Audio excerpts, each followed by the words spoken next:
I'm Andrew Morris. I've been with Benchmark for 12 years. My specialty is more manufacturing, engineering, anything technical, and larger companies.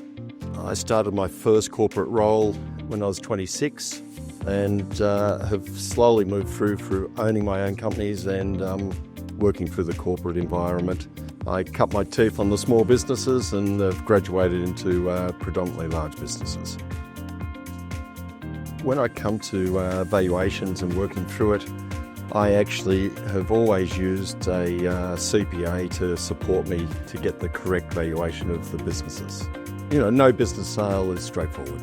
During my life, I've always been a team player, and I suppose that's evident by also holding the position as the president of the Australian Institute of Business Brokers. So working alongside other brokers, and that's one of the great parts about Benchmark. There's a wealth of experience within the organisation. The experience within Benchmark Corporate speaks for itself.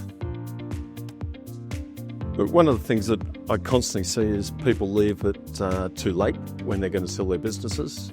They always have this aspect that their business is going to sell quickly at a higher value than what it's actually worth.